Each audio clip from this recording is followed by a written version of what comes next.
Good evening. Rabbi gave me a good lead in because I was going to start by saying that I'm often asked why I choose to commit my time to serving Bethel congregation. And here on Yom Kippur, I have to say, I'm a little reluctant to start out by talking about myself. But on the other hand, as the late Dutch priest Henry Nouwen once said, the most personal is sometimes the most universal. So I decided to start out by answering why I make that choice, hoping that my answer will resonate with some of you. The first reason, honestly, is my sense of obligation. My grandfather was the president of our little congregation in Asheville, and my grandmother was the president of Hadassah. My father was the president of the Asheville chapter of the National Conference of Christians and Jews. And my mother was the president of both Sisterhood and Hadassah. So I think you get the picture. I was raised to believe that whatever community you are part of, you have an obligation to give back whatever you can, whether that is time, money, or leadership. That said, in my 40 years of practicing law and public service, I really never felt like I had enough time to responsibly take on any significant commitment to the Jewish community.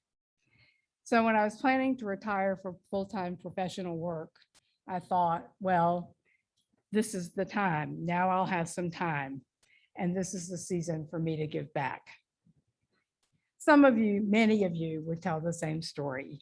You have served because your parents set a good example for you and you felt an obligation to give back. Or you serve because you want to be a good role model for your children. This isn't a guilt-ridden obligation. It's a healthy commitment to sustaining thriving Jewish synagogues and other Jewish organizations. We accept this obligation because we understand that our families and our communities and future generations need there to be strong and thriving Jewish synagogues and institutions. But why? Why is it important to sustain thriving Jewish institutions and synagogues? Of course, there are many reasons. We Jews pray in community. We educate our children in community. But for me, an equally important reason is that religious congregations, including Jewish synagogues, are among the few places in our society that encourage us to put aside self-interest. In all kinds of ways, our culture pushes us to focus on our own well-being, from the pressure to promote ourselves on Facebook to our collective obsession with individual liberty. As British Rabbi Lord Jonathan Sacks says in his book on morality, religious congregations preserve what society as a whole has begun to lose, that strong sense of being there for one another. Bethel provides us with an opportunity to take a break from thinking about the mundane and worrying about our own well-being, and encourages us to think about making life better for others, individually and societally, a higher and broader good. And isn't that what Yom Kippur is all about? We set aside the mundane and let go of self-promotion. Not only do we let go of working and being productive, but as the rabbi just reminded us, we let go of eating and drinking and taking showers so that we can focus on getting in touch with energizing and asking God to energize that higher good within us. While we will likely devote much of the next 24 hours praying and pondering about how we individually can return to being our better selves, I'd like to take the next 15 minutes or so to talk about ways we might lift up our collective best self towards a higher good as a community. I'm going to focus on 3 avenues for doing that: promoting racial justice, learning from COVID, and embracing hope. First, promoting racial justice. As part of a larger reckoning on race taking place within our country, Beth El has established a racial justice task force. This group plans to lead us in a year of learning, listening, reflecting, discussing, training, and acting, all towards the promotion of racial justice and equity. At the end of the year, we will have opportunities for community-wide reflection to help us determine our path forward. Before I get into that, though, I'd like to tell you a bit about my own history with racial equity.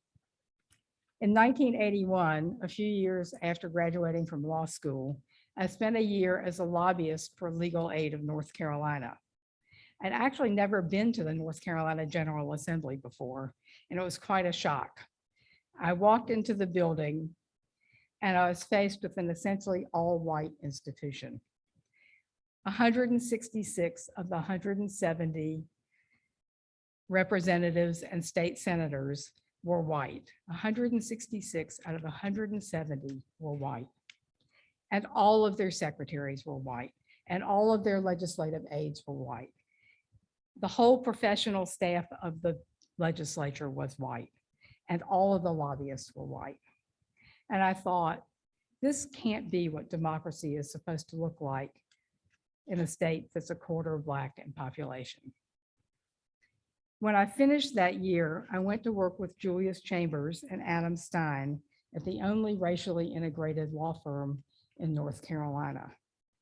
Soon after I got there, with a large dose of chutzpah and the enthusiasm of the naive, I filed a case on behalf of a group of Black voters asserting that the way that the North Carolina General Assembly was elected violated the Voting Rights Act.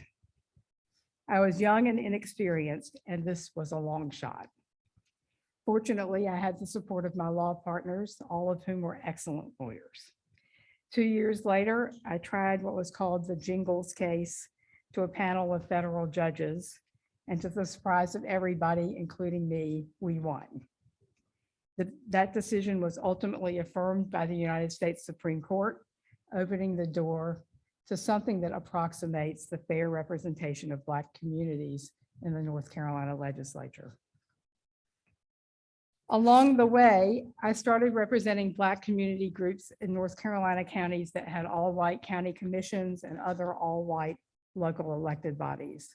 I spent a lot of time in Black funeral homes and in the basements of Black churches, and I realized how little I knew about what life looks like from the point of view of Black North Carolinians.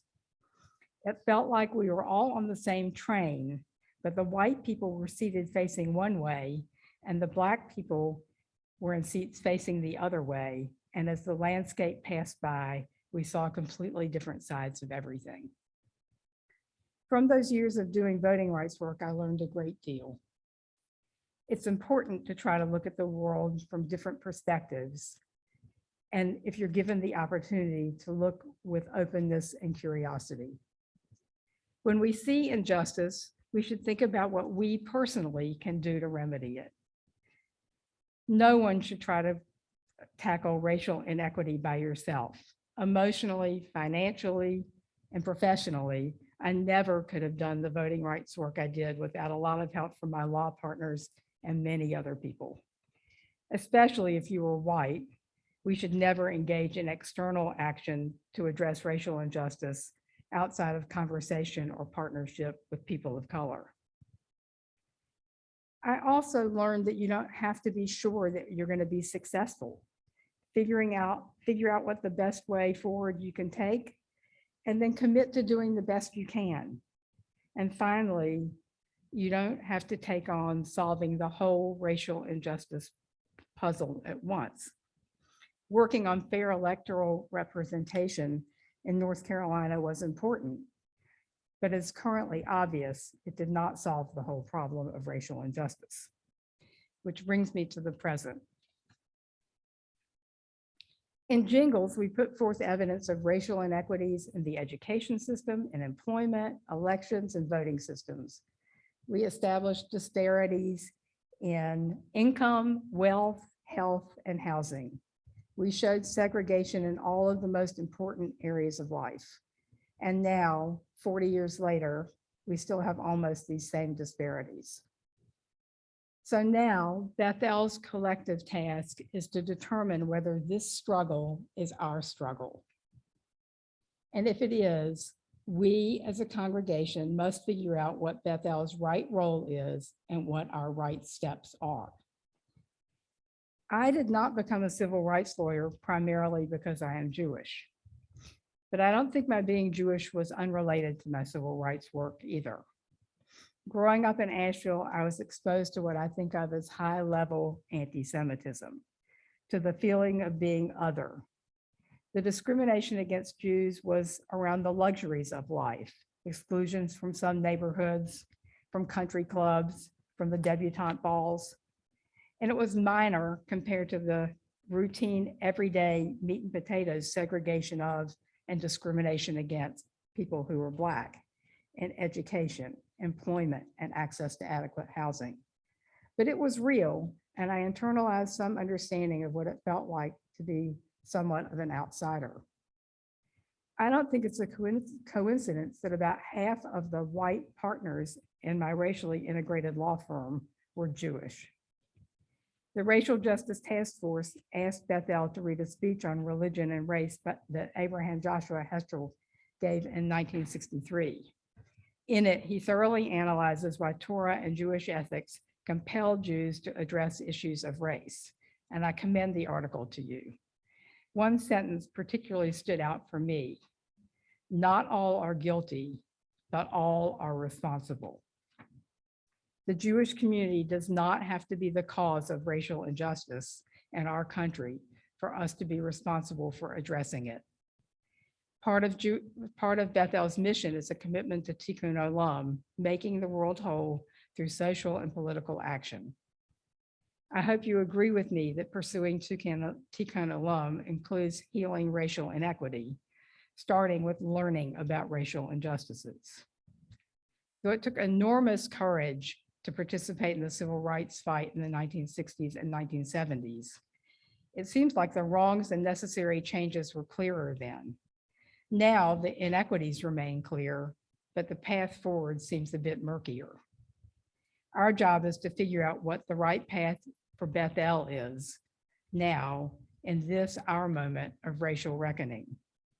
I hope you will join us in engaging together deeply in individual and collective reflection, that we will enter into this year of discernment with curiosity and willingness to be vulnerable, and that we will suspend our judgment and participate with an open heart and mind. Next, what can we learn from COVID? Here we are, still amid the pandemic, with few of us here in person and most of us on Zoom. But for the moment, I don't want to talk about how difficult the last 18 months have been. I want to talk about what we have learned from COVID that could make our congregation better going forward. One thing is that we expanded our synagogue's borders. We've always known that Bethel is not a building, it's a community. And people do not need to be in a sanctuary to pray, not to minimize the pride we feel in this beautifully renovated building, nor to minimize the joy we feel when davening together in person. But we have been able to take prayer and song into people's homes, into parks, and into parking lots. We welcome loved ones to our B'nai Mitzvah and Shiva Minyanim from Tallahassee to Tel Aviv. I remember how moving it was at one bar mitzvah when the bar mitzvah's 90-year-old grandfather was preparing to recite the blessings for an aliyah over Zoom.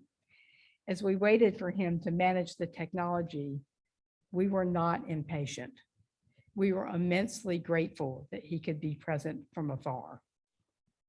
The creation of sacred spaces out of our building and the virtual presence of those who couldn't be there present in Durham for our important life events were unexpected gifts. We also learned the importance of reaching out to support other people where they are. Our rabbis have always extended pastoral care to us as congregants, and COVID notwithstanding, Rabbi Graber has continued to reach out to people who needed his caring support. Our community has reliably provided help to people in distress. But during this pandemic, we were all in need, and we collectively upped our game in reaching out to each other. That extended reach began in earnest about a year ago when congregation members delivered high holiday kits to every home. That was an important embrace. One of the highlights of my year was delivering Purim gift bags to congregants I had never met. Congregants also delivered candles and challah to our doorsteps to welcome Shabbat. Our community of caring made regular calls to people they thought might be experiencing COVID isolation. Reaching out to people where they are, not just in times of distress, was another unexpected gift. We also lived more intentionally this year into the core Jewish value of Pekuah Nefesh, valuing life. For me, what had frequently been a somewhat abstract teaching took on a new meaning. The board convened the COVID task force, and we collectively determined to be guided by science as well as Torah. We stayed nimble to keep our community life going to the extent we prudently could. We worked closely with families to enable them to celebrate B'nai Mitzvah and with families to guard and bury their dead. With creativity, sensitivity, and determination, we found ways to honor our traditions while keeping everyone safe. The combination of creativity, sensitivity, and determination was also a gift we did not know we would have. I hope, as we all hope, that the active threat of COVID diminishes soon. I also hope that we will carry into our future what we've learned from COVID about expanding our borders, caring for one another, and staying nimble, sensitive, and determined. And lastly, I'd like to end by focusing on embracing hope. The unexpected gifts I mentioned, just mentioned, are important, and COVID is still with us. So many of us are in a state of fatigue. COVID has affected our families, our workplaces, our social lives. We are coping as single parents, as doctors and nurses, as teachers. Our businesses have struggled. We have spent months trying to work at home with a toddler in the next room. We are tired of being careful, tired of canceling trips, tired of canceling family gatherings, tired of meeting on Zoom. We all need a fresh supply of hope. The importance of embracing hope has made its way into Jewish folk stories, and this is one I particularly like. A poor man was gathering sticks in the forest, gathering them into a tattered stack. He threw the filled sack over his shoulders, and then he stumbled. The sticks scattered to the earth.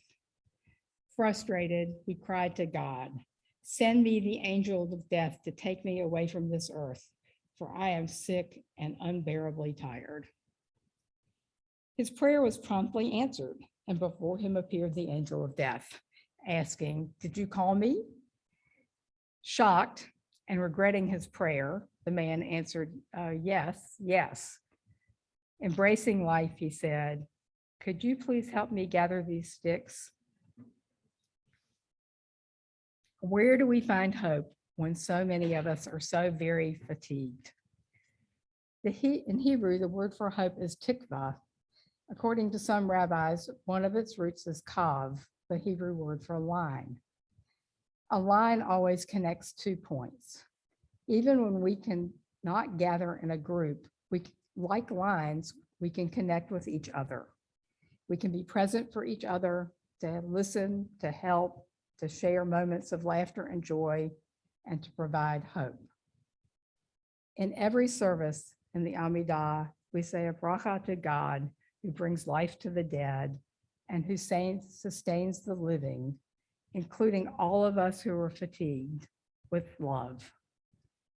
This is a prayer of hope. We all need to hang on to our hope.